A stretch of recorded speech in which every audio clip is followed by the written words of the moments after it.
Welcome to ClickPoint, where we explore how this powerful combination transforms lives across industries like education, technology, venture capital, and sustainability. Today, we were talking to Dagan Bernstein, who is on the K-8 academic leadership team at Hawaii Preparatory Academy, which is an amazing independent school in Hawaii, which Dagan also attended as a student. The really interesting thing that we get into in this conversation is essentially about the connection between nature and technology and the confidence and the ability to know that if you understand one, that you can understand the other. Let's dig in.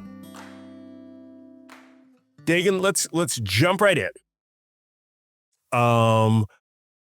What inspired you? Oh no, better question. No, I'll start with this. Sorry, I'm going back and forth.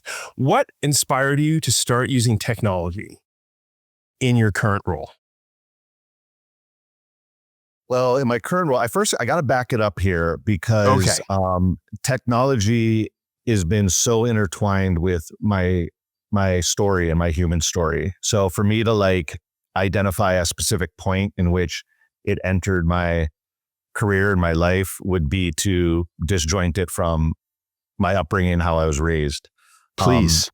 Because my dad is semi-retired now, but IT director, computer systems manager, programmer, etc.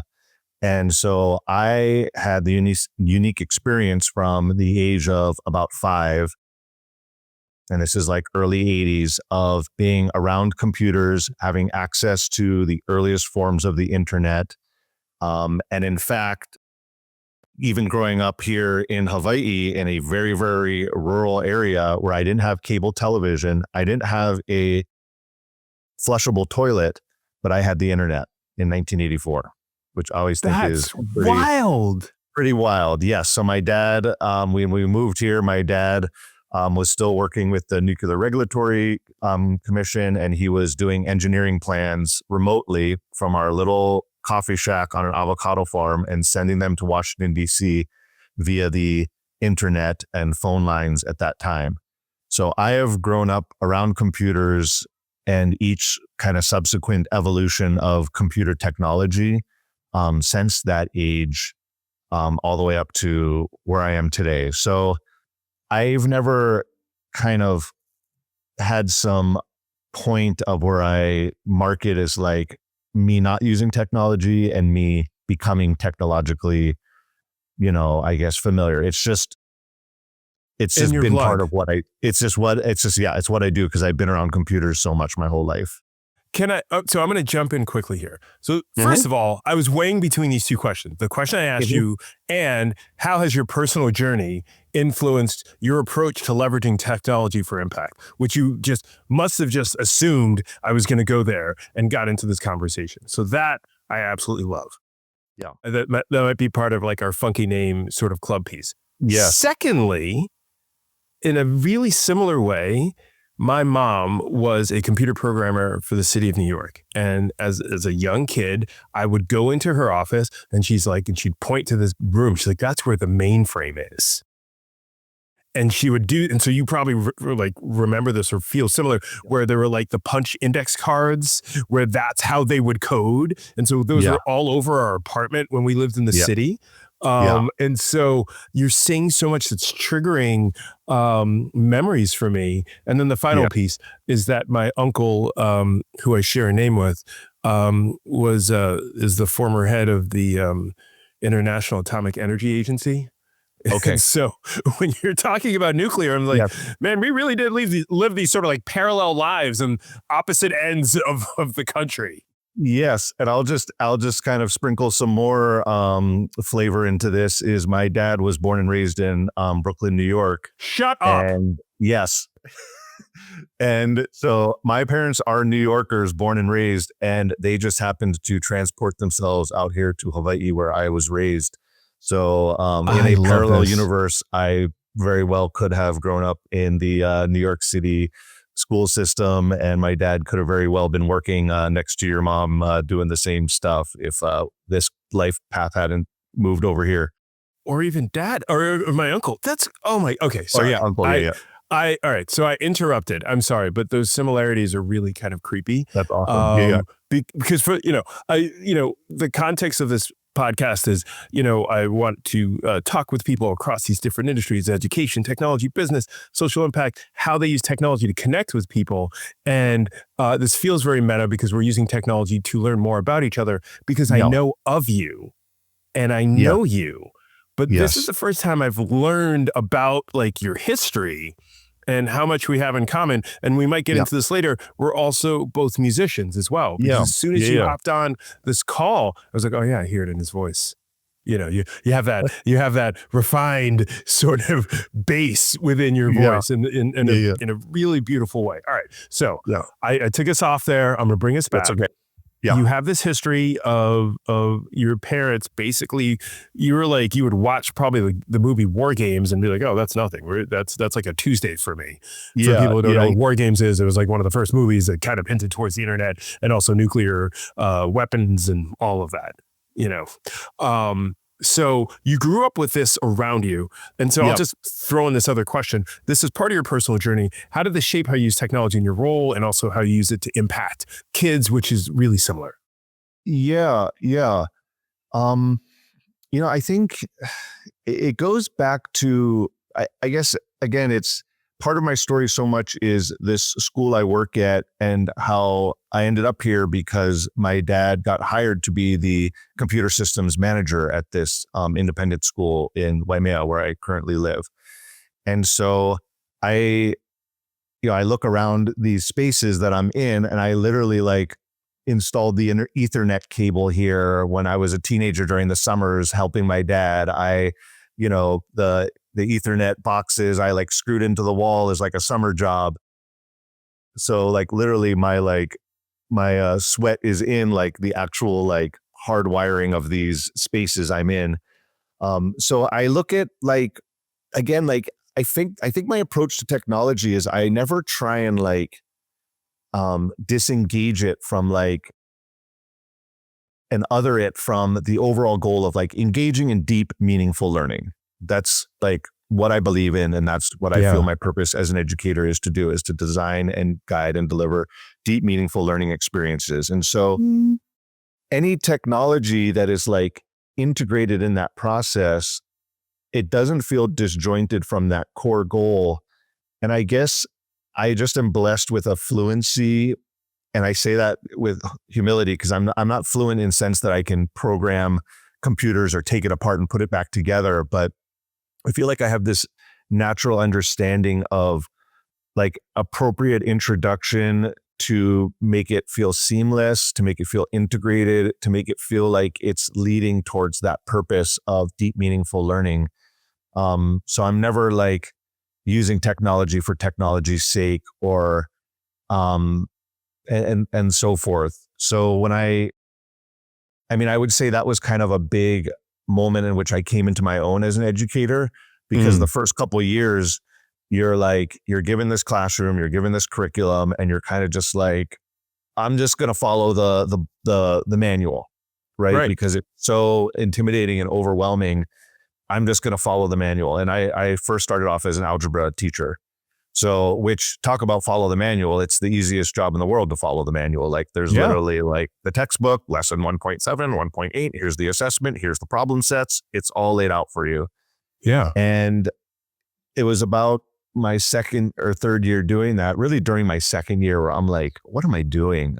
I'm just perpetuating these same learning paradigms that made me feel disconnected in my schooling experience.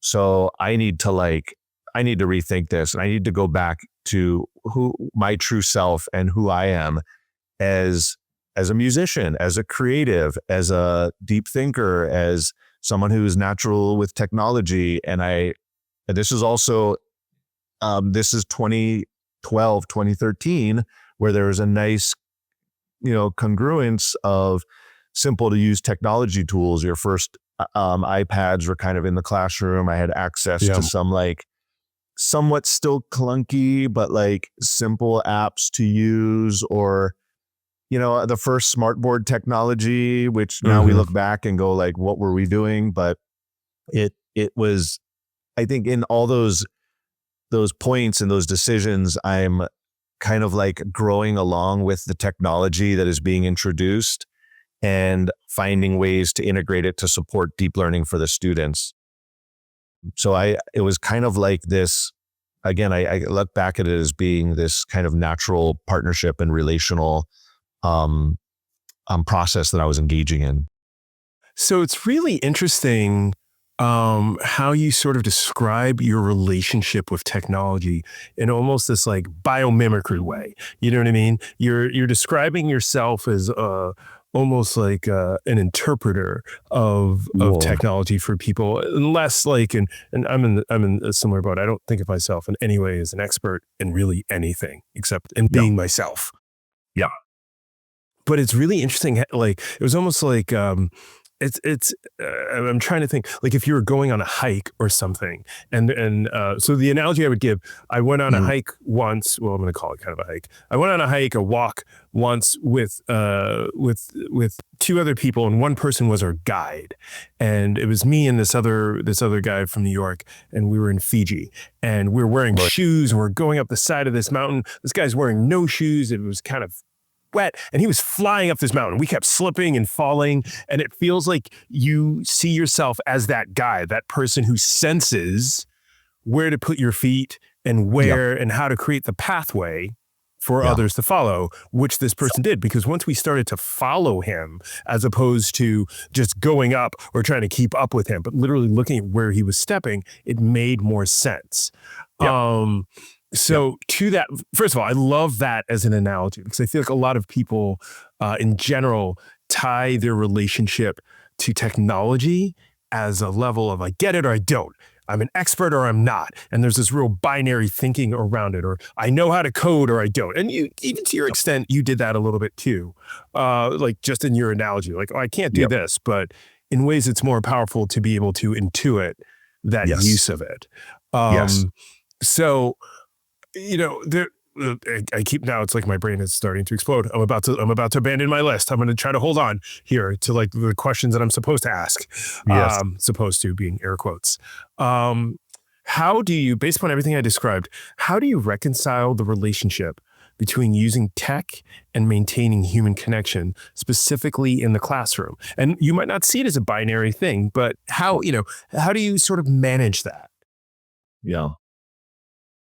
I mean, I think if I'm leading with building relationships with the learners as being the core of my decisions that I'm making,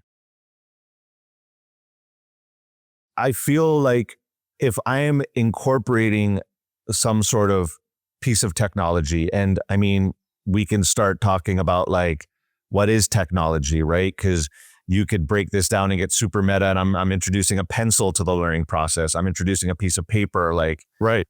Those are all technologies that are kind of like being introduced to this process of learning. I mean, if I'm starting with that relational component, that my goal is I need to build relationships with my learners, to know them, to know their wants, their needs, their fears, their what drives their instincts, like their position to the learning that they're engaging with. I feel like when I bring in a piece of technology, whether it's some sort of visual design app or a reflective app or an app to document their learning process, I don't feel like that introduction of technology should interrupt the learning that we're trying to eventually achieve. I don't know if I deviated too far from your original question, because now I'm thinking back. I'm like, wait, what was the question again? No, the question, I'm gonna go back to it as well. The question was around how do you reconcile the relationship between using tech and maintaining human connection within the classroom? Right. So like I said, I don't feel like it's in terms of reconciling, it makes it feel like they're automatically in conflict with each other. Right. Right. Which they could. I mean, you could argue that like, human learning experiences and technology exist on opposite ends of the spectrum, and the closer they come together, you start to get some incongruence, or you start to get some like dissonance there. Tension. Yeah. Tension would be a better word probably. And sure. And I guess I feel like the higher my ability to have built like meaningful relationships with the students, the tension gets lessened. Because anytime I feel like the technology might be disrupting their ability to engage meaningfully and deep with the sort of learning that we're doing, I can lean back into those human connections that we've made, and that can reduce tension and kind of reshift our focus back to those learning outcomes. Yeah. So, all right, I'm going to push you even more on this because please, because I don't feel like I'm quite articulating something that is like... you're getting there. You're getting there. And by the way, there is no wrong answer. You're not being graded on this. Right. Yeah. I guess I'm trying to like articulate like what I'm envisioning of how this process unfolds for me day to day. Yeah. So I will ask you to incorporate your the other side of your brain in the way that I know that you're a musician, and you even talked about that a little bit on this. Not even you. I didn't even know you were a musician when I first met you. Right. One of our mutual friends, my friend Lendy. She's like, have you heard Dagan's music? His voice is astounding. I was like, I didn't even know he played music, and I love that sense of discovery. And so as someone who also played music and was also in classrooms and has also used technology with people or within an educational setting, as far as like to foster learning, how have you borrowed from that experience? And so I'm going to use this as an example. Like I was a music teacher for 10 years. I taught K through 5. And then I was also, a touring musician and, all that other stuff. And when I would teach music to students, I taught it linguistically. I felt that it was really important for kids to see music as a language, not just you put your hands here and you make this sound. So, I think it's called the Suzuki method. I didn't subscribe to that. I wanted kids to understand like this was a language that you're speaking, and I would couch it that way. The notes or sounds, the measures were sentences, and phrases. You have musical phrases, and those are words, and you're literally putting together a story this way. And I would, whether I would align it with poetry, that sort of thing. And so once they understood this was the binary part of it from an educational standpoint. All right, this measure, there are this many notes, and this is the time signature. We can clap that out. You can look at this, and you know what note this is, and you can play it on the glockenspiel. But my challenge for myself was, how do I get them to escape that paradigm? So similar to what you were describing as a math teacher. How do I get them off of the page to speak that language and to discover who they were through that? Which I'm making it sound really eloquent. This is really tough with a room full of 25 kids playing the recorder who are in 3rd grade, who just want to make as much noise as possible. Yep. Sometimes I achieved it. Sometimes I didn't. But within my practice, that was my goal. All right, you understand how this works. Now throw this all out. What do you feel? And once you realize what you feel, how are you capturing that in music notation? And how are you relaying that to people? And so I'm giving you like a really long line here to sort of think about, or to maybe help you to articulate how you brought that same practice of freedom within and creativity within the way that you integrated technology into settings with students. And then at a certain point, we're going to pivot and even talk about how you do this with other adults and other teachers. Yeah. Yeah. I mean, you mentioned this concept of like feel, right? Like, I think that's part of it. I'm thinking back to this idea of like technology and humanness, and now like music, right? Like if I were to take, I'm trying to think of like a musician that would be highly tied to like technology, like Grimes, for example. I don't know if you're familiar with her music. Ish. Yeah. Explain to me, mostly the audience. I'm going to say mostly me, but Right. explain to the audience. Right. I would, yeah, exactly. So, yeah, I would say Grimes is a electronic musician. I think that's how she would define her music. But when I listen to her music, I feel it emotes me, it moves me, it feels very human. But it is obviously being created by, machines, by electronic pulses, by digital components.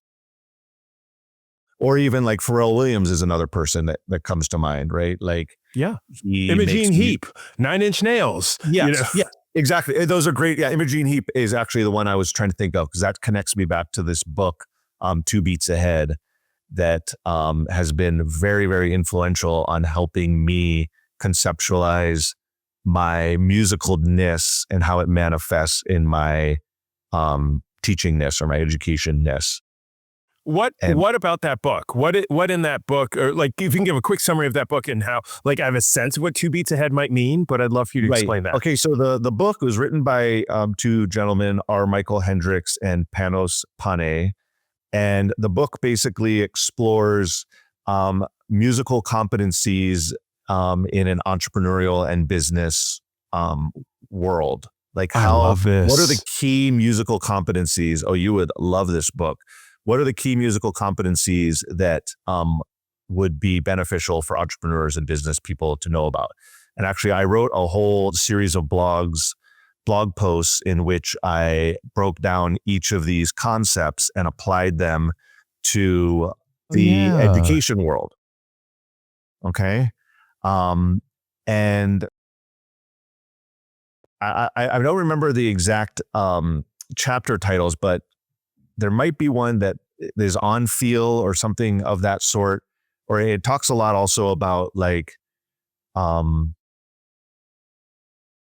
these musical mindsets, right? And how they actually can exist in other spaces to help us understand ourselves and understand how to interact with the world. And I think it's a very, very powerful book, a very powerful message, because it covers improvising, demoing, not being afraid to experimentation, all those things.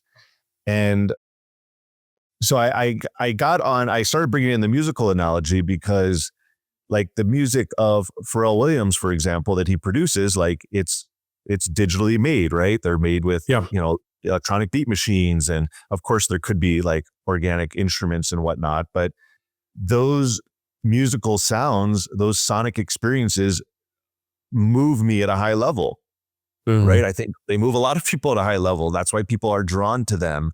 And they listen to that music and they want to experience that music. And so I don't think, I'm struggling with this idea that inherently a technology is going to just by default remove us from like the humanness. Because I think each of these technologies are created by humans and are extensions of how humans are trying to interact with our world. And we're creating these things. It's not like some spaceship landed in the Arizona desert and there was a Roland beat machine and, that we know of. No, I'm kidding. I'm joking. Jay Dilla was exploring he's kind of an alien. I'm not going to disagree with that. But I mean, I guess like humans have created these, so they're in the loop. Maybe that would be like one way of like framing it. And so I try and like, again, I feel like if I can step back and I can engage in whatever this technology that I'm introducing as being an extension of this human experience, I'm not fighting against it. I'm not engaging in this battle with it, because it's something I made or that we made. So I just need to get into it and bring it in. And if it's not working, that's a problem I can solve because I'm a human and I brought this thing into the world. Oh man, that is, I believe the kids would call that fire, because it is. Or they might even say that's a bar. It was a long bar, but it's definitely a bar. Okay. Man, all right. Now we're completely off the list. So, all right. So, yeah. If you couldn't tell already, so there really isn't a third wall or whatever. It's kind of like The Office where they turn and look at the camera, and Jim's like, makes that face. So, for those of you listening, every time someone comes on the podcast, I'm like, hey, I have a list of like 40 questions. I'll start, and then I'll probably deviate off of it. And in my mind, it's always a race to see how long it takes me to deviate off. And so we're completely off bar or off script here. It's like we've gone completely Second City.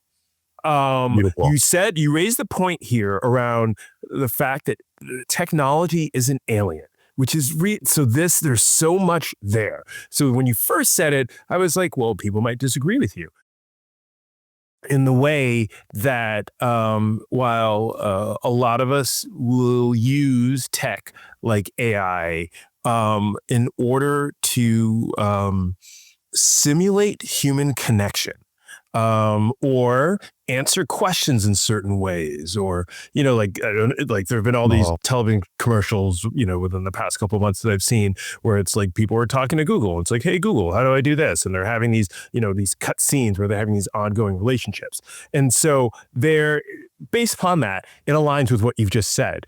But when you get into the process of how AI systems determine the answers to questions or the queries that we create for them. I'm going to say answers or questions, answers. Right. Their process is different than our process now and how we engage with one another. And so, I think that is where that tension is. So I'm kind of hinting at, while I subscribe to what you're saying, I do think that there is a sauce to connecting that humanness to the technology. There is a way, and not that this is a music podcast, but we're going to delve into it a little bit. There is a way that Imogen Heap connects her ethereal aesthetic to the technology that she uses to create it. And some of it, if you don't know who Imogen Heap is, I'll put some links. I'll try to find a YouTube link or whatever, or talk with the people at Old Soul to help me find some YouTube links. Like, she invented, I don't know, you're probably familiar with this, Dagan. She invented her own technology where her hand motions can trigger samples or record samples. So as she's moving, she's connecting her human movement to the technology and the digitization and the creating of this music, because she will record live samples and build things live. So she's not standing in front of a computer. And I've been in music groups where we do that, or at least there's one person in the group who does that, and the rest of us are trying to do the analog piece. She's connecting her humanness to the technology. So she's aligning it in that way. There's a piece where, Trent Reznor, a long time ago, he would connect his rage and his anger to the way he sequenced out the music. There is all of the hip hop people, that whether it's Dilla, whether it's, oh God, I'm spacing on this guy, but he worked with Jay-Z. He works with everybody. He did most of the Black Album. Anyway, music, like hip hop producers. Not Timbaland. Oh, Timbaland is he's a really great example of finding ways of aligning. Literally, they're looking at a screen and aligning the way the drums are set on that screen, so that when we hear it, we literally want to shake our asses. There is a key. There is a formula there that works. I love the way that you're describing this. And that I think that there is a specificity in how that is done. I'm challenging you a little bit, because you're making it sound like, well, it's humans have created this. And so if we've created it, we can unlock it. Not everybody can unlock it. Yes. And I'm mahalo that you're bringing up this point, because I think this is what I would come off as kind of glib and dismissive if you were just to take what I said in a little 45-second TikTok. So don't TikTok my quote, and then I'm gonna get beaten up for what I said. Everybody TikTok the quote. That's what I just heard. Go on. He said, cut it, throw it on TikTok, and make me go viral, baby. I guess what this is making me think of is, because all those things you're describing is artistry. Yes, because I think technology definitely, by nature, because it's designed to make for lack of a, without getting too deep into this, designed to make the human experience easier, whatever you want to call it, easy. So technology can definitely make you lazy. You can go onto GarageBand, you can grab a loop, you can, that was that version 10 years ago. Now, obviously, you see people going onto AI, make a song in a pop rock style, Taylor Swift, about my dinner I had last night, and I'll make a song and people post it. And like, I guess similarly, the first AI came out, what was the first thing people wanted to do when those first LLMs came out? Like make a draft a poem about, right. Whatever. Tell me a joke or something. Tell me a joke, right? Yeah. And that's like what it can do that, right? It does it easily. I think we default to like doing that, right? I can use a pencil to write down a phone number, and then you can use pencils to make the most beautiful art you could ever imagine. Right. So, right. What this is making me wonder now is like, is there, and I think we're seeing this with AI now, is these demands on like the teacher, the educator, of a level of, I don't want to use the word competency because that's not the right word I'm looking for, but use it as a placeholder. Right. I guess competency with technology to be able to engage with it at that level of creative flow. Yes. That is now being interjected into these classroom spaces that we're in. Because I do see my peer educators, some get very frustrated, like there's kind of different camps that are emerging now. And you see AI is forcing people into these camps. Are you going to embrace it and go all in? Are you going to fight it and say no? Are you going to kind of like use it where you want to use it?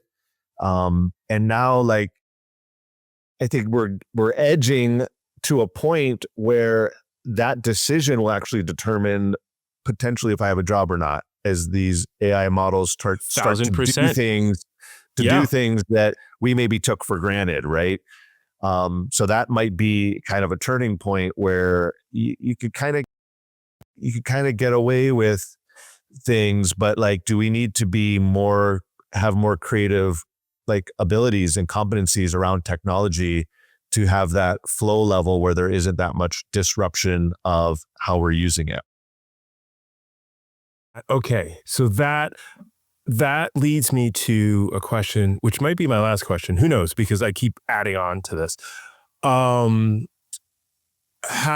do we as educators, or I'm going to couch everybody as this, how do we as people scale the ability for people to connect with technology in the way that you described in order to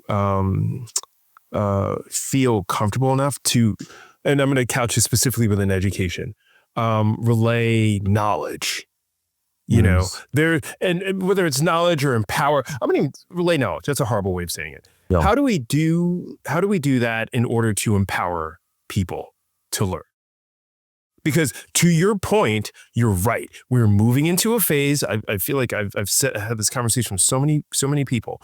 Our relationship with technology is accelerating at this really fast rate. The people who taught us, our parents, the way that they use the internet does not impact them in the same way that the way that we use the internet impacts us. And so if we fast forward another 15 to 20 years, the students that you work with, the students that I've worked with, their ability to interact with AI is going to affect them more, specifically professionally, but I also think personally. And so there's this piece where they need to develop that skill set to feel, to quote Bruce Lee, be water, be AI, to be one with the technology in the way that you initially described. How do we teach people to do that at scale, to create those relationships at scale with technology so that they can be one with it, so that they can maintain a level of purpose, a level of relevance within society? Because I'm sure if you know someone, they don't use email, you're like, all right, cool, bro. Yeah. I'll send you a letter, you know. Yeah, I guess I approach this very counterintuitively, and I actually think that becoming more human, getting out more, connecting more with nature, understanding the language of the birds, the plants, the ground, the wind, I think that is actually going to help those other things. And again, So I'm going to push you. Yeah. How does being in nature empower people to, so I'll be really specific. How does understanding nature, and I'm not saying I disagree, I just am really curious on your take on this. How does being one with nature empower someone to understand, and we might have to do another talk because we're almost running out of time. We didn't even get into any of the blockchain stuff. Right. You know what I mean?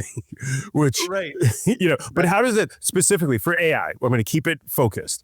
How does being one with nature empower someone to use AI effectively so that they don't get left behind in society? Right. Well, because I think we need to still to care for these, what's in our head, our minds, and our spirit. And I think, as we know, technology has been like forcing us. It kind of like played this trick on us at the card table to like follow these things and take us away from these other very human things that have been part of our experience for thousands and thousands and thousands and thousands of years that make us who we are.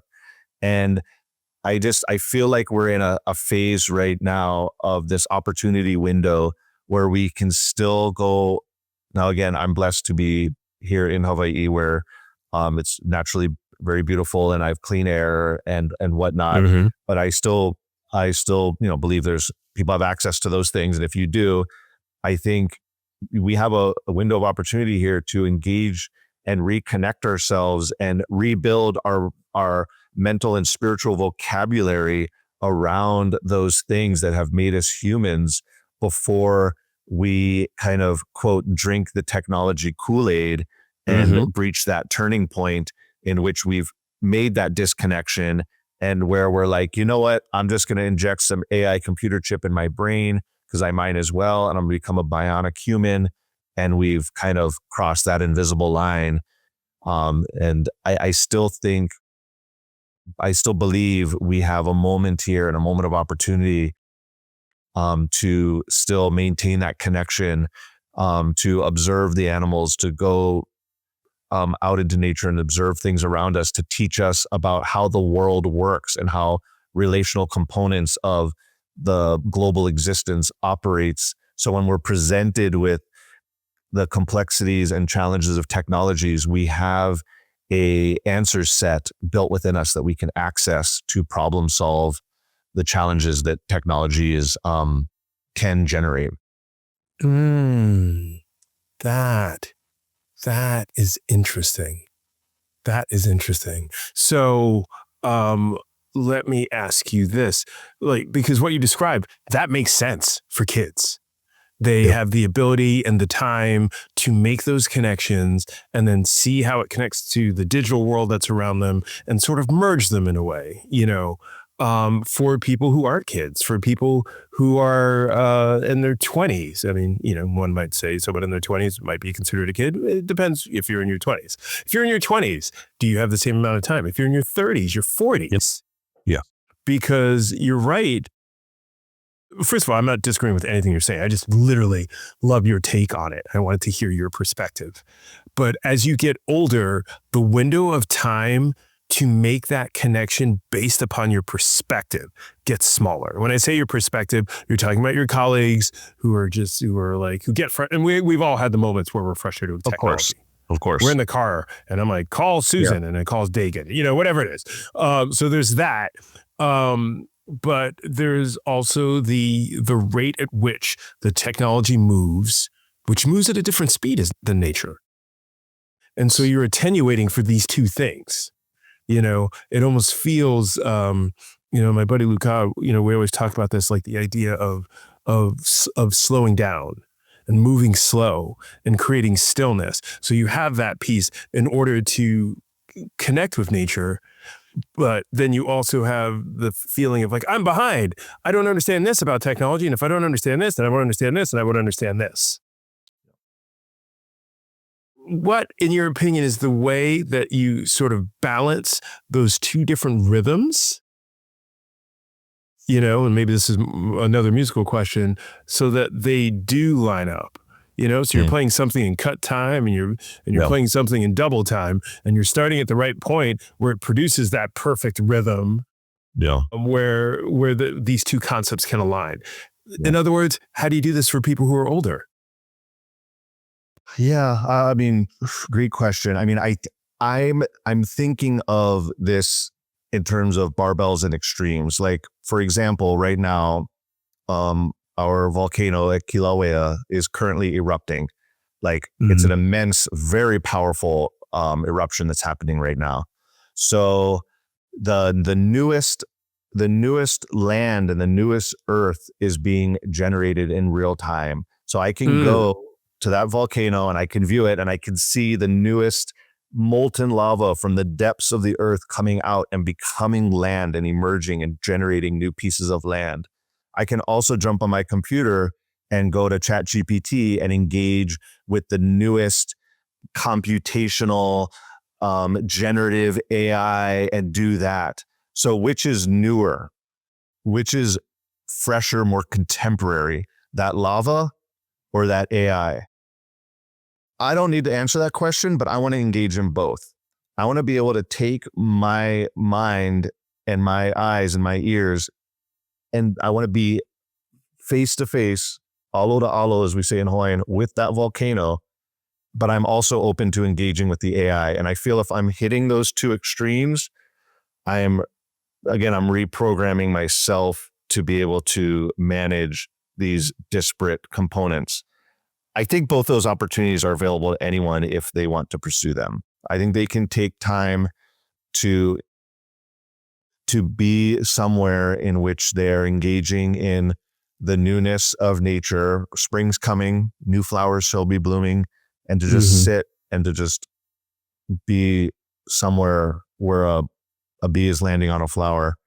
And I think if you really take that time, whatever how small and short it is, and be in that moment, and then engage in AI, I think slowly it can help us feel more balanced, because I think you and I would agree there is a sense of disbalance that we're experiencing because the technology is being pushed and pushed and pushed, and it's new, but I still think there's another side of the spectrum we're missing that we have to engage in. I really do believe that.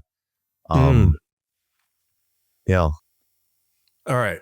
So then would you agree, I mean, I think you've just demonstrated it, but would you agree that your role as an educator on a lot of different levels is to just sort of frame the perspective that we have to make the connections between these two things that feel in isolation, like they're competing with each other, but really there's a bridge between two? Because I feel like you just did that for me right now. Yeah. I think so. I mean, I think as educators, we have this, in Hawaiian, it's a kuleana, it's a responsibility, it's a privilege that we have to engage with our young people. And like you said, they are the reason we have this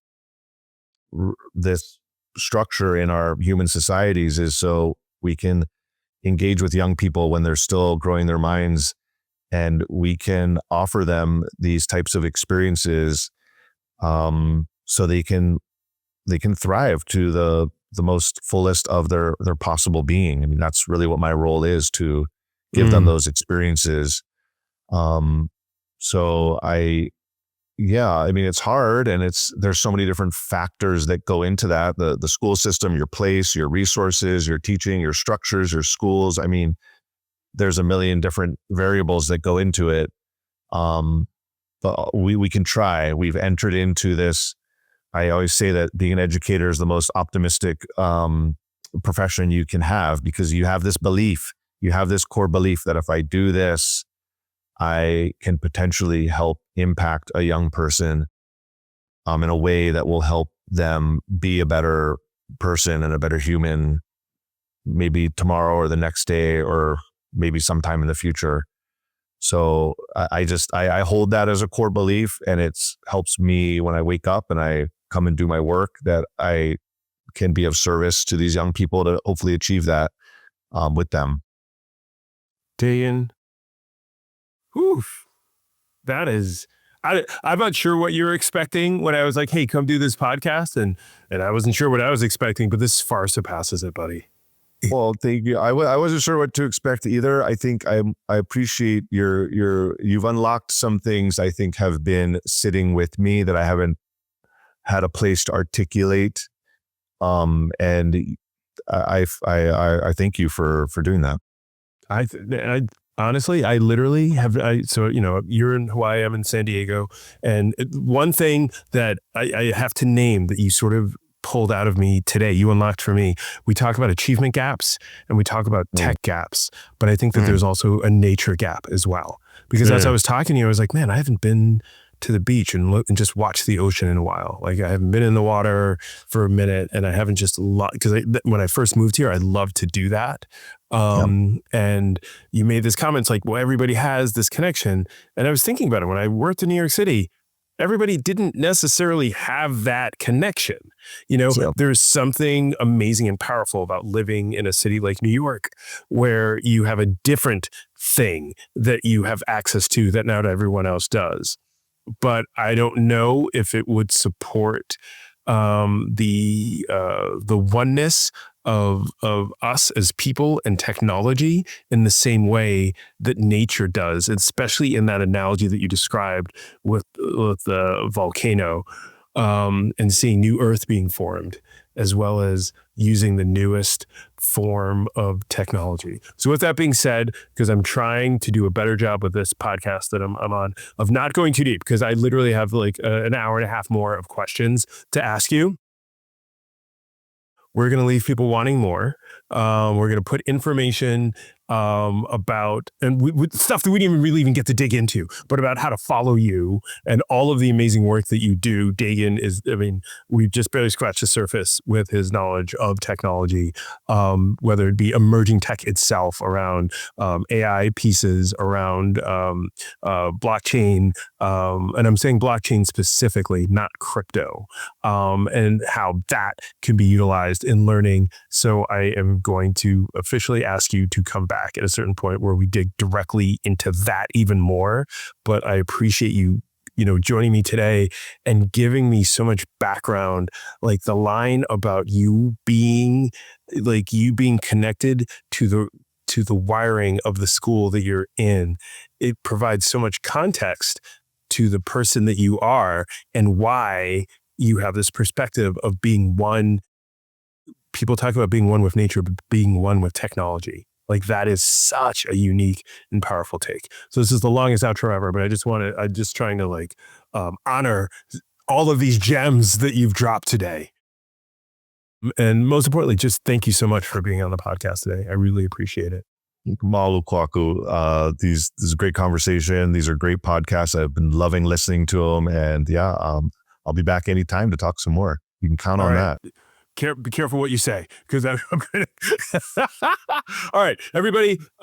If you've been continuing to listen, like Dagan here, I thoroughly appreciate it. And I look forward to sharing more with this amazing network of people that I'm privileged to know, and even some of them that I'm getting to know even more, like Dagan. So thank you for listening. This has been ClickPoint.